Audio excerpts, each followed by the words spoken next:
Hello everyone, today we read and comment on the 43rd paragraph of the second chapter of the second book of Von Clausewitz, Vom Kriege. Its title being, "The knowledge must be made suitable to the position." The text follows. Inside this field itself of military activity, the knowledge required must be different according to the station of the commander. It will be directed on smaller and more circumscribed objects if he holds an inferior upon greater and more comprehensive ones if he holds a higher situation. There are field marshals who would not have shown at the head of a cavalry regiment and vice versa. So, another very simple paragraph that reiterates, however, one of the most important concepts in here is that fundamentally the higher ranks in the military hierarchy require a greater amount of knowledge, and that there is in fact a proportion, right? That obviously varies, is difficult to calculate in every situation, but that comprehensively, from the lower officials to the army headquarters rise, right? And consistently so. And as we've seen in I think since the first book actually, von Clausewitz has explained us the importance of the intellectual effort that commanders must make, right? Essentially, war is effectively more about the more intelligent than the stronger, right? The two things must always coexist, and there are other qualities as well, as courage, for example, and its particular type, which is determination, which is the one that effectively makes the feeling and the thought, though when it's all intertwined, following in action. But the talking about this on the paragraph explaining essentially the how we can build, where we can look for when we want to build up a theory of the art of war, is definitely reinforcing the importance that knowledge and reason have in war above fundamentally everything else. In relative terms, that's the single most important thing, right? It may not be enough, right? There is never there is always a perfect solution that we actually never achieve, because that would mean to know literally everything, and nobody is omniscient. But I'm talking from a literal point of view, like the realization of the world surrounding us in every situation is beyond our reach at its full. We don't know what this all really is, right? So we live constantly immersed in a state where we have to figure out things through means that in this sense cannot be merely intellectual, right? But at the same time, in theory, abstracted from the concrete application eventually of these principles, well, yes, it is fundamentally about knowledge and the capacity of sorting it out, rationally speaking, that most benefits in war, as well in other situations, actually come from. In every field, in politics, in society. And that's how our social hierarchies actually function, how humans are biologically structured to interact with their neighbors, to this sometimes even unperceived social direction that we do have, even instinctively speaking, that, however, with reason is definitely vehiculated much better and reaches the best results, the best of force. There shouldn't be this over-reliance over reason, let's say, as the only thing, as we've just said, not even just about knowledge, like this whole set of paragraphs have shown us how, you can rely, of course you should rely, you must rely on knowledge, but you can't realistically think you can spend all your energies just to get further knowledge, first of all, because you will never get all of it. In war, actually, all the times, by definition, this is very important in Clausewitz in theory, you basically don't get even the half of what of what is out there, and often even much less, and definitely in the sense not how much you need, right? But that's definitely the first thing, and this paragraph is important because it also reinforces the higher level of most important um, quality, let's say, of leadership, of commanders, right? There is an enormous prejudice scattered all over. I don't know how we have created it worldwide. It's because it's partly a sort of vaccine towards incompetence, right? We are made, so socially speaking, anthropologically speaking, to complain constantly about governments, about who is at the top, because legitimately they do a lot of mistakes, and that's exactly it. But we often fail to recognize, while it's good to obviously always seek for improvement, that already what is going on is a kind of miracle of nature, in the sense that, if you look at the world just, in terms of mere chance and randomness, and the fact that we are able to stick together to function effectively in so many different situations, our adaptability qualities, etc., it's really amazing.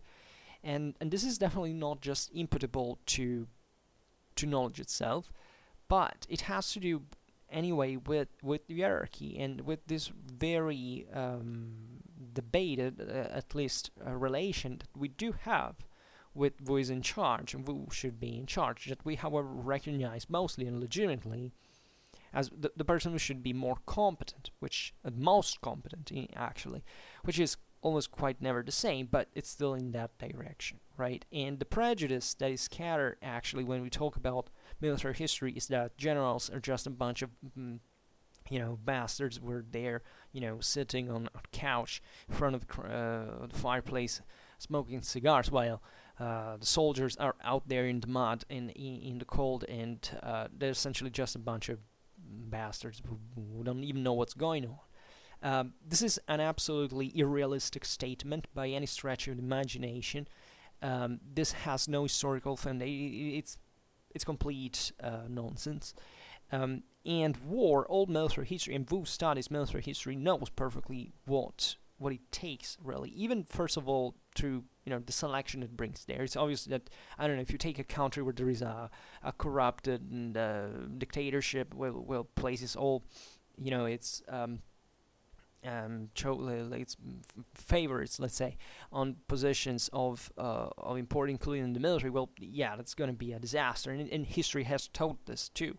But in the world in general, and paradoxically, even in those worst conditions, still, people who are at the top, politically, militarily, are usually competent people, are usually people who know what they're doing, and we need them to make the right choices, right? This is something this is an impossible thinking, because everybody seems to know better. We don't know better.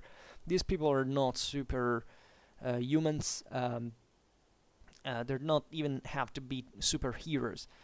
Conceptually speaking, they just know what is needed to be done, right? Which most of us wouldn't know if they didn't have the same experience, the same amount of knowledge. And the same goes for every kind of work. Always that I must say, the more you go on, brings you always to realize how actually precarious the situation is, as as difficult it really is to do all of this. But paradoxically, and this is where it matches kind of methodologically with Clausewitzian theory and the actual deep accuracy of it as a philosophical system, is that exactly that amount of realization about the ignorance of what happens around, that paradoxically brings the most certain, the most sound results, right? Even philosophers of science perfectly know what we're talking about. Popper said similar things. I mean, we actually accomplish more from a failure in terms of actual knowledge and quality of knowledge than from a success, right? And war, from Clausewitz says, going beyond, is paradoxically the field where this is more evident, because essentially the pressure that you have on average in that situation is higher than other human activities, right? Because you're confronted with the meat grinder. You're risking literally to die immediately in most brutal and horrifying ways. In other human activities, that's diluted in part. Obviously, there are, but it's here. It's really about the involvement of violence as such that makes the difference. And this is something you can easily relate to if you ever gotten in situations where you were under a threat of violence, or however you even thought to use violence yourself, and you were essentially testing what the outcome, like the possibilities, the consequences would have been, right? And you can feel at that point that your mind and your non-rational self is telling you, look, wait and calculate this, think it through, because you realize that it's actually a very dangerous situation that can escalate very quickly at a point you can't even control. So von Clausewitz is in this sense, in all likelihood, right in attributing toward the realm, let's say, where this realization actually occurs more evenly and more easily. And he was always remembering this, of course, that he was a general during the Napoleonic Wars. He fought basically in all the wars of coalitions, and he saw things that, of course, I hope none of us will ever have to experience firsthand. And we can trust him, I'd say, if it wasn't just for what he wrote, which is pretty amazing by itself, but it's the product of essentially of this enormous anxiety and pressure and deprivations and sufferance that are a bit essentially human condition as such, but that in certain situations naturally are more concentrated, and they make you confront more directly with how tough this all really is at the end of the day. Even if we like to distract ourselves, if we tend to, in fact, to stay away from it. Von Clausewitz does recognize that, if you were left, if there were no problems, civilization would not existed as such, right? It's even what the ancients had already figured out with the myth of the Golden Age. In fact, you didn't need to do anything because honey dripped from trees, and you could simply live out in that way.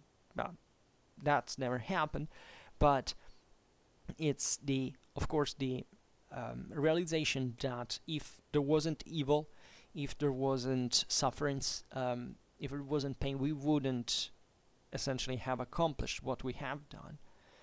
And this passes through this kind of realizations that are ultimately not merely kind of instinctive, but they bring you to figure out things without calculating them, though. This is the real point of the Clausewitzian theory, and that probably is more difficult to understand, is exactly realizing that it's not from a positive but from a negative knowledge, meant gnoseologically speaking, that we benefit the most. At many levels, right? At a practical, rational, concrete, but even intellectual level. But you have to try that, because otherwise you can't quite feel what that means. So there are naturally many implications in these concepts, but yeah, the knowledge must be made suitable to the position. This is the key concept for today.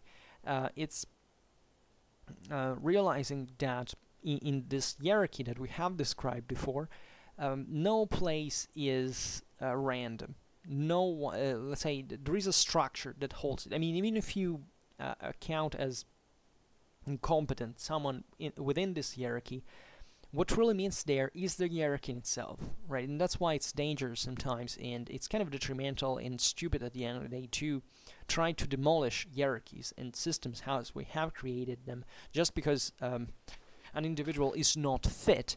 If an individual is not fit and this increases, it's really like probably one of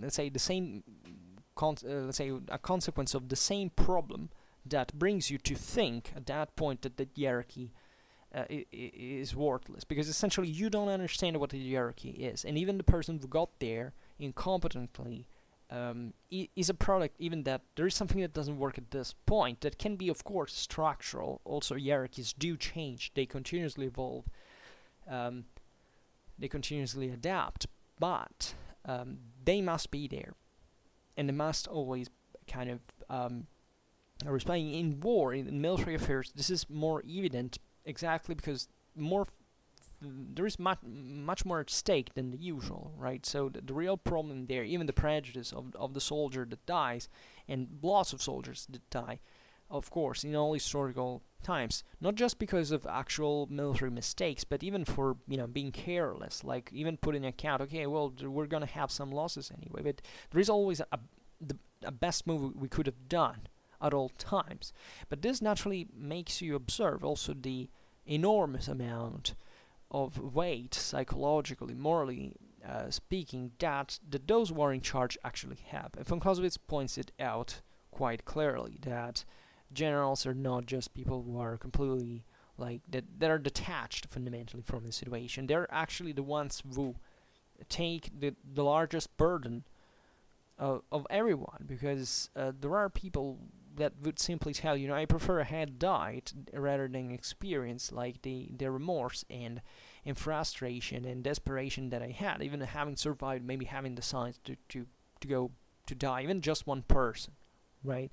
And this is real. So if you look at psychology of war, even many, well, let's not expand on it, but these things happen incredibly frequently, right? And they also show you in many ways another thing that is often given for that another mistake actually, which is war is somewhat an instinctive thing, that it's not a reasonable thing, that it's essentially the law of the stronger, of the beast, of the warrior, of who uses violence more easily. Well, actually not. War is the complete exact opposite. War is perhaps one of the greatest achievements of civilizations as such, and for the means, the energies, the intellectual resources required, first of all, to carry them out. By definition, it's a reasonable activity, right? If there is a human, like a political and social action that takes place with the greatest thoughtfulness and realization, are generally wars on average, right? Because we do know, in fact, what they mean and what they are. In war, if you think about it, is countering instinctive. It actually arose backwards compared to their action of self-preservance, let's say, of survival, or the instinct of survival. It's something different, and Wood doesn't understand the connection that exists between the reasons why you make war and what war actually means. Well, you basically lose great part of the history of mankind, essentially, in understanding. If you think the war is just a bunch of crazy people who kill each other for no significant reason just because they're evil, well, that's essentially not the case. Even when you have terrible dictatorships and objectively horrible people, evil people, sadistic people, crazy people sometimes that bring this. It's never about just the top, because von Clausewitz also explains, not here, but in other occasions, that you can't, politically speaking, fight a war. It's essentially at least half of the people is against you, right? Every time, even you hear this disgusting justifications, or even certain things happen during World War II, because if you were not sent to the front, you would have shot. Well, that's not an actual response. We carry the whole burden of that responsibility till the very last person, and that has nothing to do with what you formally stand or informally stand for. That's effectively what you do that makes the actual difference in the world, and that's where it is. So it's sometimes really astonishing to see how these important concepts are completely disregarded by the debate of our societies. Like, our societies do not seem to be particularly interested in discussing these things. There is just a sort of I don't know, denunciation about certain, of exposure of certain behaviors that just for even formal and symbolic reason, then they don't even scratch in the surface of problems and why certain things happen and how we can hopefully prevent that. War is not the best option. Actually, the overwhelming majority of the time is just the most rapid, right? The speedier, but it should always be carefully thought, and it's just an instrument that you have at your disposal. If you need to use it, you use it. It's just like self-defense. You should try to realize at that point it's a moral problem. It's a different thing. But what von Clausewitz really makes you understand here is that way, that potential is always there, and it's not just present in you, because you may be a pacifist, you may not wanna fight by definition, but the day you will be attacked, aggressed, and then what will you do then? Right, you must know at least what the deal is about, right? I was listening some days ago, I don't know, I think it was one of Joe Rogan's interviews, and he was talking, for example, about his, the fact he got involved in, as a martial arts, because, those should educate, especially he was talking about young men, and the fact that essentially every young man should know how to fight properly. I think way more important, this is what the Clausewitzian thinking is really about, is that first of all, aside from the fact that even if you teach a person how to fight, really wins in a situation is the person who is truly more motivated. So learning all fighting techniques, pretending that you will be all this great, it's useless if you find essentially a person who really wants to break you in half and will get there to do it. And that's really what will prevent you from actually even enacting certain measures. If you find in that situation, leaving aside that you may essentially hype people who are in the peak of their kind of aggressive phase in the juvenile years, etc., to think that violence is a viable solution more often than it should be. What is really more important, way more important, is understanding this at the root. What is violence? Why do we use it? Why does it happen? And not why we should use it or not use it. That's not the point. We should simply learn that there is, how we should think of its use. Not much of how we actually have to use it. And this is very important. This is the key concept of Clausewitzian theory. It's not about showing you how to actually kick someone, to use a rifle, or to attack someone. It's to launch your divisions against someone else's army. It's really about why that happens, and what is more convenient for you at that point, and on which base, and what you really need to take that decision, and getting competent about it. Once again, it's not about having more warriors, it's about having more scientists, which is a different thing, right? And it's not even just, you don't need just the scientist. I mean the scientist as the person who actually studies the thing, right? And it can be aggressive as well, and this is also very important. We can't live in a society without aggressiveness. Aggressiveness is an ineliminable ingredient of civilization. There wouldn't be civilization without aggressiveness. It's all the myth of the Golden Age. It all began like that. Right? We owe an enormous amount of our civilization thanks to violence, and we should respect violence. Because without that, as I often say, we would still, we could be oppressed literally by anyone. And it's the deterrence of violence that helps us live in a civilized world, right? So that's why also pacifism is a dramatically dangerous, scary, and I think also anti-democratic ideology, and it's very vicious, and we should be extremely careful about anyone who pushes these agendas, because it's exactly the same, it's like pushing the opposite, like pushing for militarism as such, right? It's the same exact level of danger. That's not the point. It's not about being ideological, it's just about being scientific, which is another side of the story, right? Always bear in mind that we're actually all able to fight, right? This is also what you see in battles, and this is for military history in general. Aside from our modernistic obsession towards technology, that is also one of the most difficult things to eradicate in order to even start to think about studying military history, is about realizing that if you really want to kill someone, it doesn't matter what you have in your hands. You will do it anyway. That's the real thing. And that can happen to you as well. I mean, in the sense that someone may want to do it to you as well. And you must be prepared to know how it works, right? And this is what the Vom Kriege essentially is about. It's about moral forces. It's really about realizing what pushes you, right? For von Clausewitz, war is a clash between moral forces primarily. Matter, power, that's another thing, right? That is fueled by essentially by the moral forces. It's not about how much guns you have. It's how much you're determined to use them and how. This is literally the single most important thing when talking about war. The rest comes second. I mean, in a scale of values, this is the key. It's the cornerstone to understand the whole thing.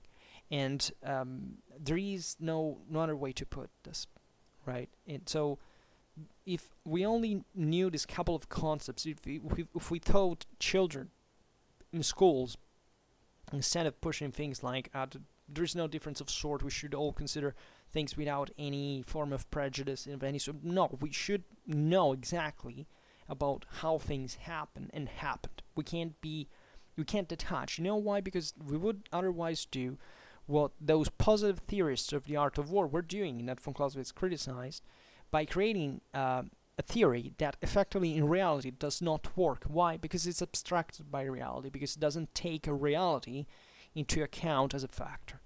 And if you don't take reality in account as a factor, you are not going to do anything productive in reality whatsoever. So always be very careful, and that's why you should study history more and before than anything else, because there is that it really gives you those dimensions of the problems without giving you a fixed law, but this sensitivity, this critical skill, this capacity of criterion also to realize what the world is, right? And it takes a lot. It doesn't stop to those two concepts, because we could also repeat these two concepts ad nauseum, right? But another thing is to test them. In fact, I think one of the single most important factors of why von Clausewitz has been ever criticized, leaving aside that all these people who criticize him seem not to even have read him. Telling the truth, I'm not exaggerating. It's really about. Don't take it for granted that actually massive theories that are written to confute others actually know what they're discussing, right? It's very easy to start from false assumptions and then to build a theory out of there. If the base is rotten, that will crumble anyway.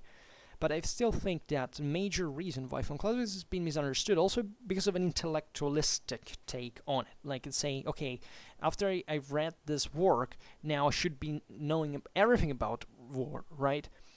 Actually not. You don't know much about it after all. I mean, you know a lot of what you need to use when studying history, military history, to effectively frame the information that you get. But a person who studies von Clausewitz and pretends not to ever study war, well, in real, well, not like, propaganda posters production during World War II. That's not military history. Like, it can be named military history, but it has nothing to do with how a war is properly fought, because that's not a military side of the story. Military side of the story, it has its own dimension. It's really about the theory of the art of war in its diachronic perspective, evolution of military systems and their employment, the employment of armored forces on the field, and so on. There is a huge difference in this regard. This thing must be used as in the same exact way as von Clausewitz says that the theory of the art of war is to be used when essentially you have to command, actually. Right, it's something you have always to keep at your side, but not relying heavily on it. Just knowing what it is, knowing it very, very well, right? But then most of what truly matters is what you are able to do intuitively, with your talent, with your genius, if you manage, and knowing that this thing exists. But then you have to confront it with reality, and until you don't confront it with reality, it's over, because you have really no diachronic dimension perspective what war is. And that's in fact a great risk that many historians also suffer from when they start like the study, like most historians actually, we actually do, like getting confined into a certain just specific time and space, or even kind of very abstract dimension, and not looking around, right? You can be an ultra expert about those sources that talk about that specific thing, but you will not get that same those critical skills that are crucial to frame even that thing you're allegedly expert on, but you can't frame in a broader picture that makes sense, that can effectively even be of use for a further expansion in other sources. So actually military history requires this continuous study that will make emerge, like any other discipline, and I'm not talking here about the importance of military history, like, and not of the others. But always bear in mind that von Clausewitz says that there is no other field, right, of studying, and I think he's right in this, that derives scientifically, theoretically, more from history than war. And when we will arrive at that paragraph, we will explain better what this actually means, which is tremendously fascinating and tremendously true. And everybody can test that, right? All the things that this guy has written are amazingly demonstrable, right? And the general type of criticism that is given towards this work doesn't even get what the point of this work really is. Like most criticism actually does, maybe even my own right now, right? But it's obvious that when you attack someone or something, you also must know what you're talking about concretely, and that's also why I don't get specific with criticism, but with more, I get more interested in the theory in itself.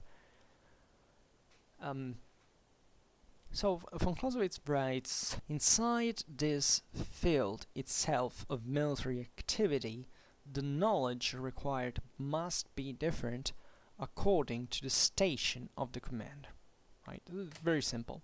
Right? The more you rise up to the ranks, and the more knowledge is differentiated, right? And through the military hierarchy, everybody has a different role. And a role that is really different. Like, there is not, what is important here is that it's not that the general, as we will see now, is able to do the work of the soldier, or vice versa, right? And that there is a kind of gradation of what needs to be done. I mean, there are people who are literally bright, as division commanders.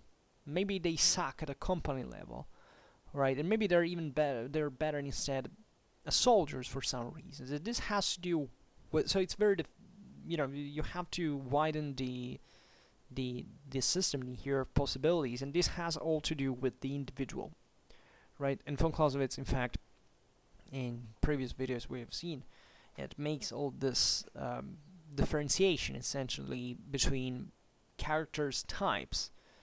And not as, like, there are certain ones that are kind of more gifted, but fundamentally everybody can have a different role given the combinations, and can be good for certain tasks given the combination of certain factors, and you can't frame it in there like a person's character, but there are a few general lines that really can be spotted in some way.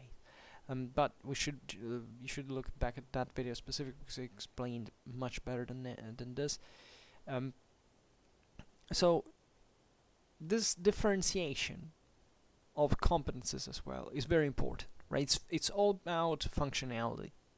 Everybody at their own place essentially must know what they're doing, right? So you can really be better at your job than even someone in proportion. Let's say that someone who is superior to you. The point though is, who is superior to you in general is also more has more difficulties, right? As an average human being, for that. And why? Because von Clausewitz writes, it will be directed, so the knowledge, this is the subject, on smaller and more circumscribed objects if he holds an inferior upon greater and more comprehensive one if he holds a higher situation. This is very, very, very important. And that has to do, paradoxically, even what we were talking about before, relatively to the actual competence of, people who remain confined into a smaller and more circumscribed area of the field of study, let's say, right? There is really a big difference in the stature, even of a historian, between those who actually just remain limited to that and those who expand, right? And the stature grows also because it's dramatically difficult, the more you rise in this scale, to find someone who is apt for that superior task, right? So this is really meaningful, really important. It doesn't have to be given for granted, because knowledge required to a higher responsibility, like to a higher level of responsibility, is greater and more comprehensive. Right? This is very important. Right? You can maybe understand a few, of course, of what happens even in the lower ranks, because you're not apt to that specific task, but still, what you see from the above in that regard is the fruit of a much greater knowledge, right? It's a bit like when you meet someone, like, take history for example. I think every person in the world essentially knows an historical notion, or at least holds a particular historical opinion that is kind of more accurate than anyone else in the world, right? This obviously depends on how you measure that, right? It's obvious that there are people that have much more of an historical understanding, but I'm convinced that everybody can learn, even just a tiny bit from the other, even if they're not experts, if they're not in the field and whatever. So this is also to stay humble and realize that we all have to learn a lot. But this often is used sometimes in other ways, that is to say, okay, I know this comma, let's say this ultra detail about something, and then if you don't know it, means that you're essentially incompetent, because you don't know that just a tiny thing. And maybe the person you're accusing of incompetence knows an enormous lot of other things that you completely ignore, even at its simplest level, which is much worse at that point.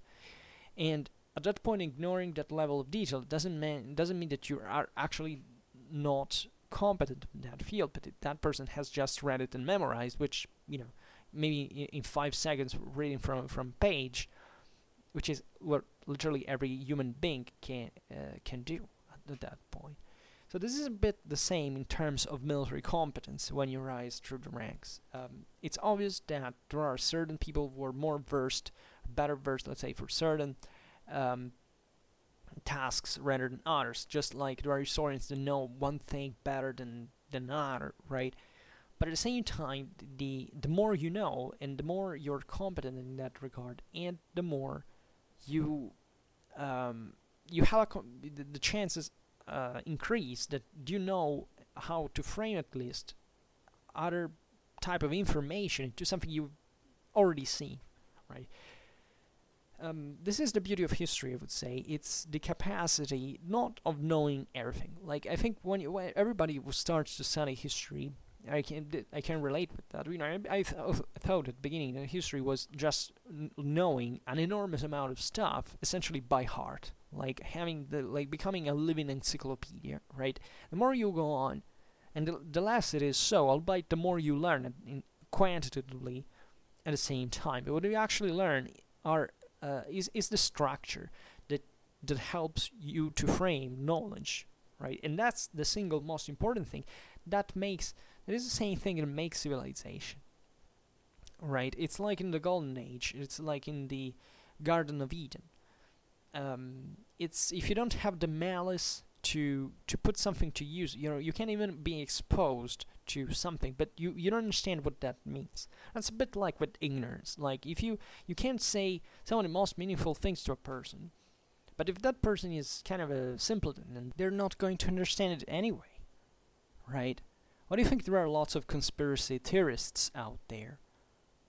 Because they're essentially intellectually inferior beings. That's all what the thing is. Because the conspiracy theory basically relieves you from the weight of confronting with reality. So every moron can do that. And that's why they're ridiculous. They never actually get to a single substantial point, because there is not. They can't frame it. They don't know what it is. They think reality, and other people essentially they ignore what other people know. That there is something to know in the first place that would relegate that.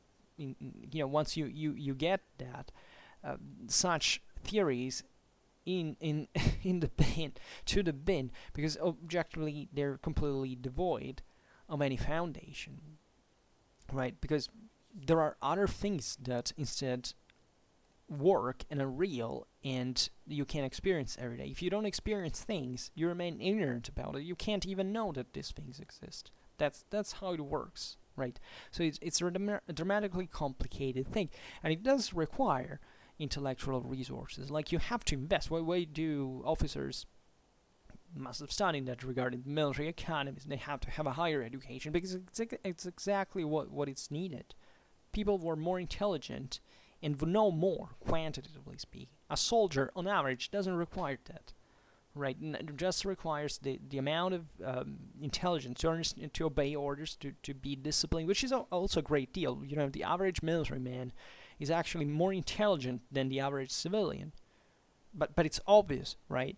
But at the same time, the competences required are limited, and it's obvious that, this is very interesting, because in this time in history, let's say we can say that this is also about theoretical thinking, essentially. Up to 100 years ago, it wasn't like that. There were very few people who were even required theoretical thinking to make the world work. Today things have changed, right? But we're still kind of behind in our needs in this regard, because we need an increasing amount of people who need to be more educated, right? And how this is happening now, it's not easy to find, because society has enormous adaptational capabilities in this regard, but at the same time you do need structures, you do need assets, you do need resources. So it doesn't just happens. It does require sacrifice, it does require commitment and a lot of work, and this doesn't seem to be happening. Like, it's obvious that the world is kind of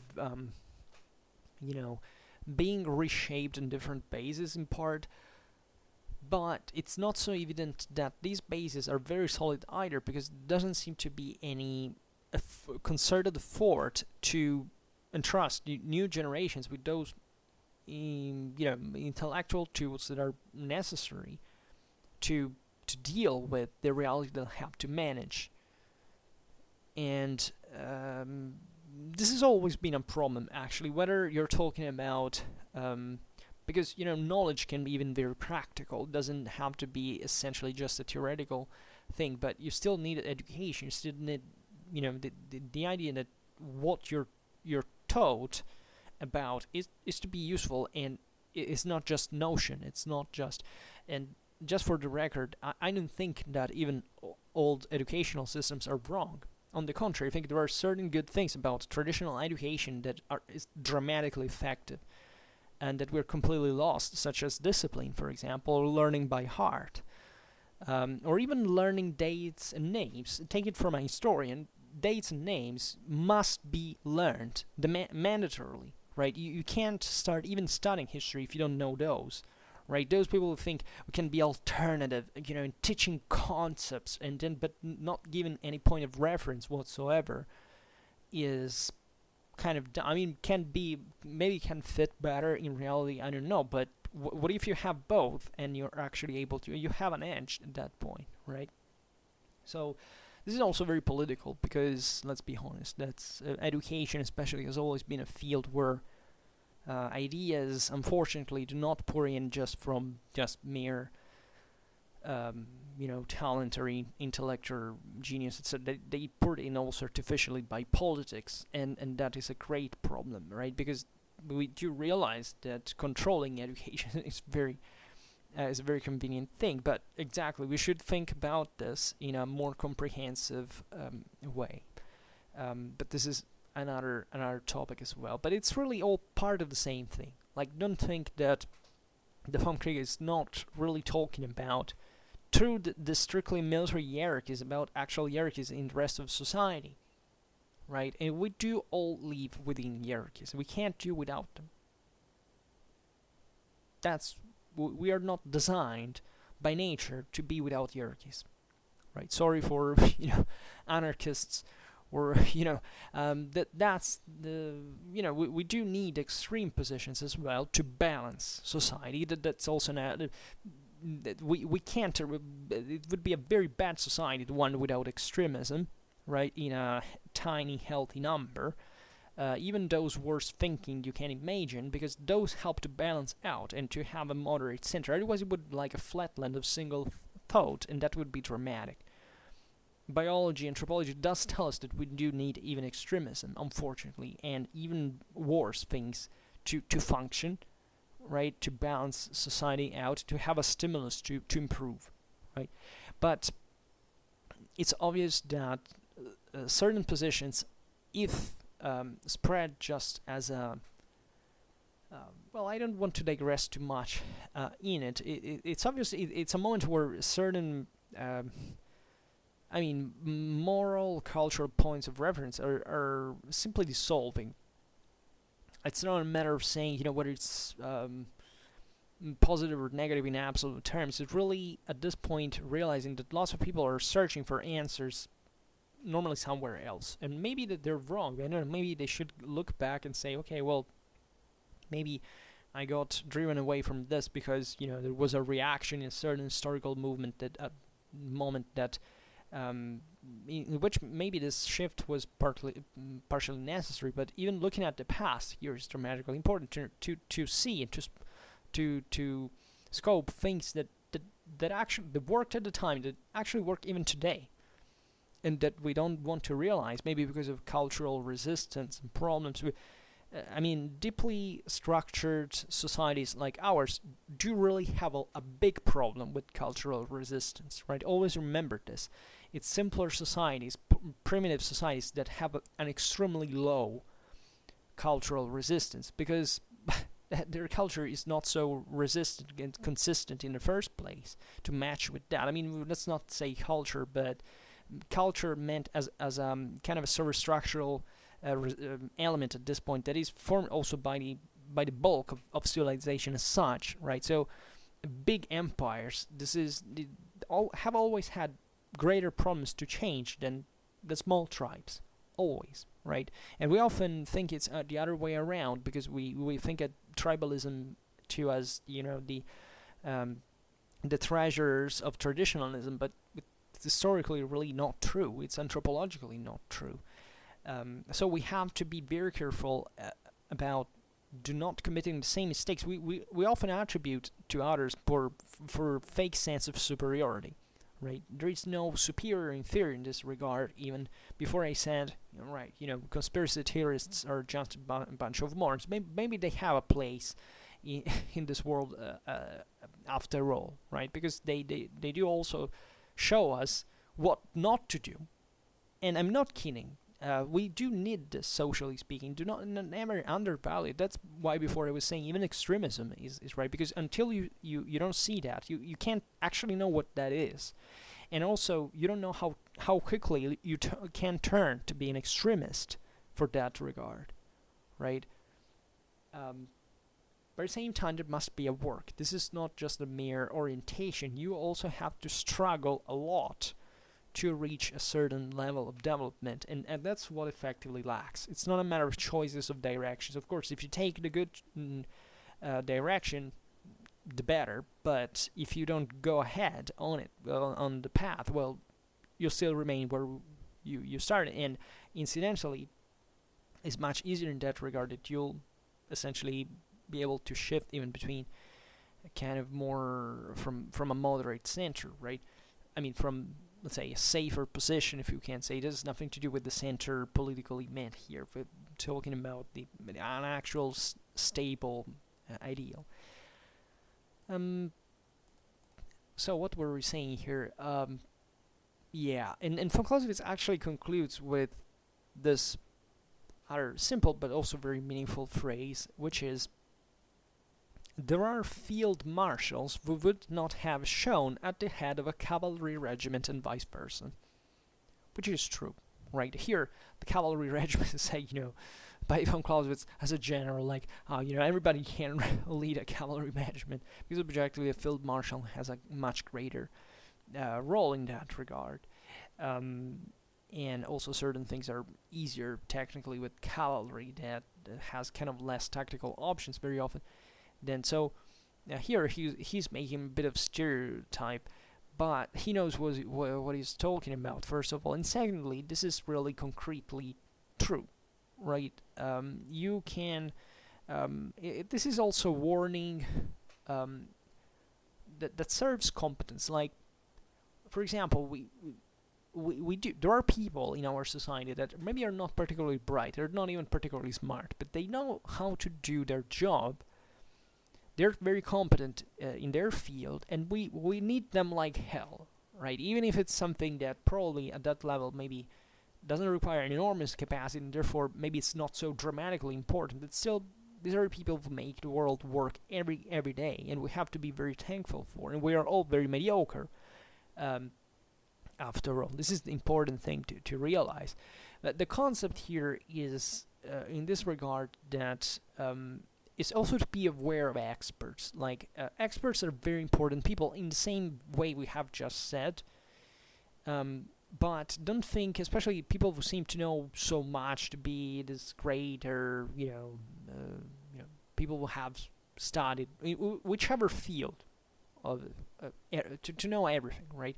And to be competent about everything. Very often, no. Like, experts normally should be used for what they in fact know better, and to make things work in that field. For the rest, we really don't need them. How much you read, I mean, great scientists or professors or whatever that are extremely competent in their field, but for example, when you start talking about, I don't know, politics or even some other field, they say extremely stupid thing.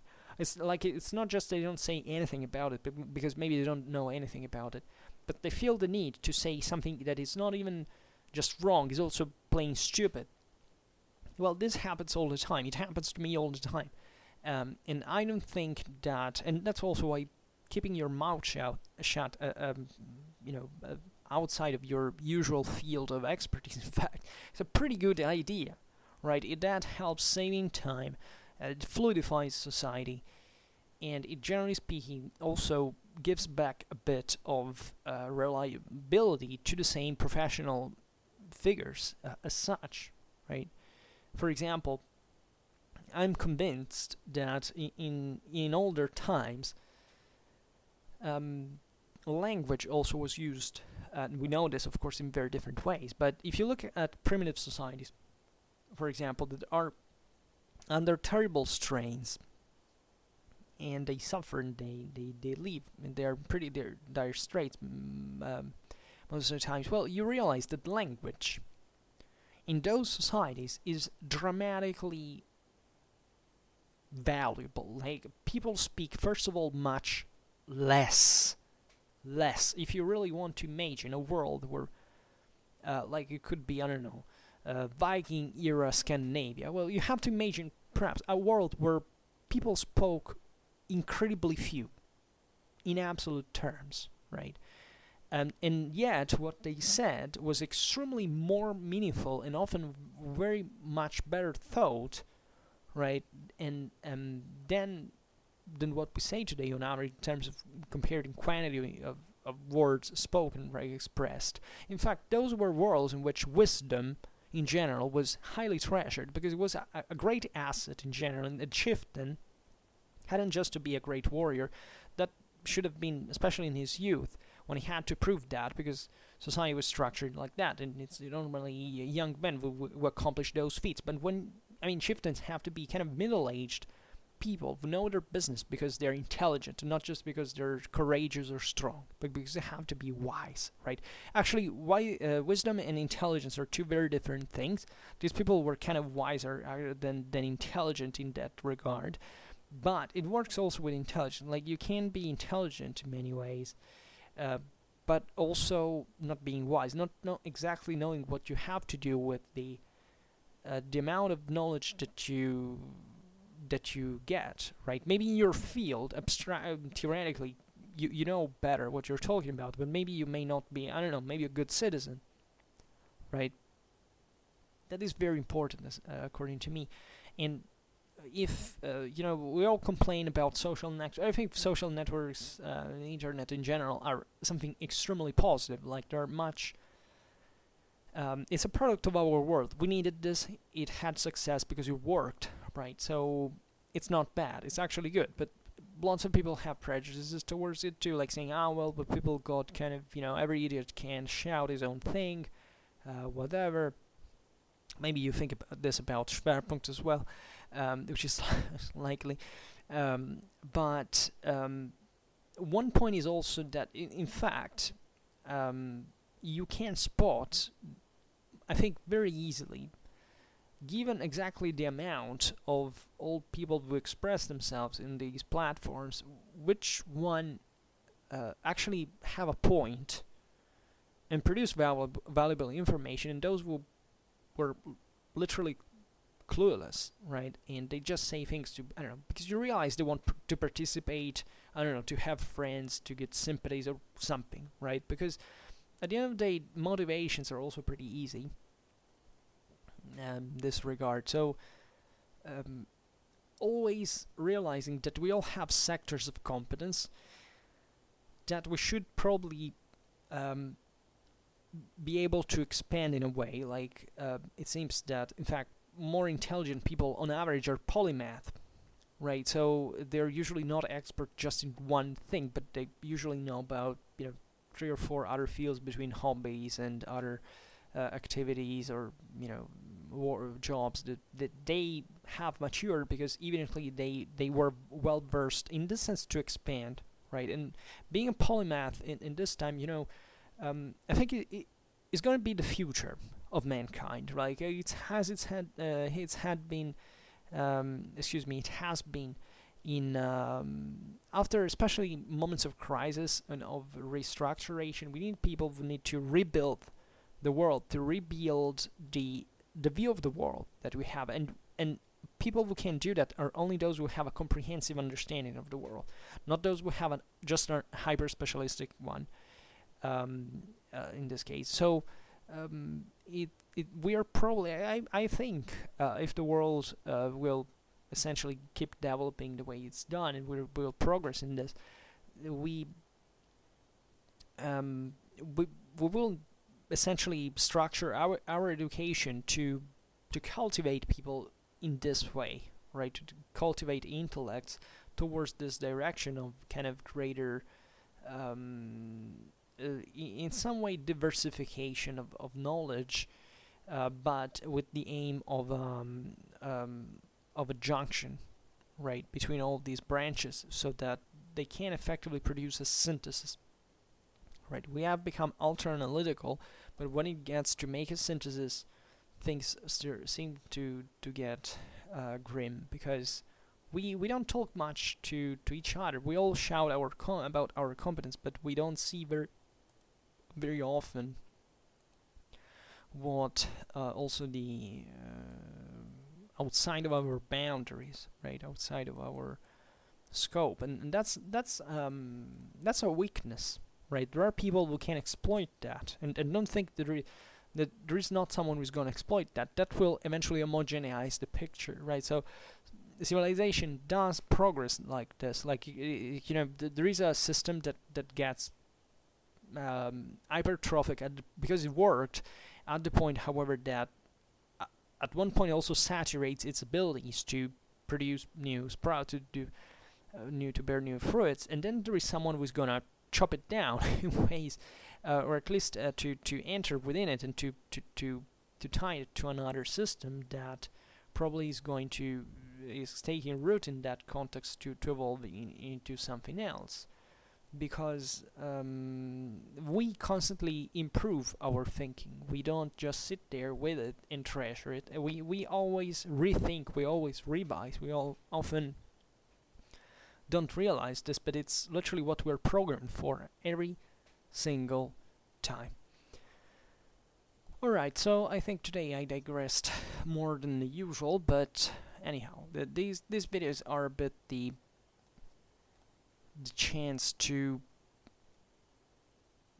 expand a little bit in this regard, right? So otherwise, if we just talk about, I mean, this is obviously the series dedicated from Clausewitz, but the idea here is this all fluid, as you understand here, that from the same military history we can expand beyond, right, and to start looking at it also from the outside, because otherwise you don't quite realize what it is and how it should be used. Once again, everybody can buy a book, read about something, but if you stop to that, it's better than nothing, for sure. We should all buy books and read them, but it remains that. And you say if you read 2 books, at that point you don't just know those 2 books, but you start knowing something more, which derived from the comparison, the confrontation of these ideas and what you can think about those. And that's the point in which usually books keep growing, because you realize that there are kind of more important things and you at one point you can't do without that, right? So yeah, I hope it helps a little in this regard, to reason like this. But anyhow, so for today it's all. I hope that you enjoyed this video. If you did, please share it. Otherwise, leave a like or subscribe to my channel if you're interested in my upcoming contents. And for now, I thank you heartily for listening to me. I wish you a nice time and see you next time. Bye.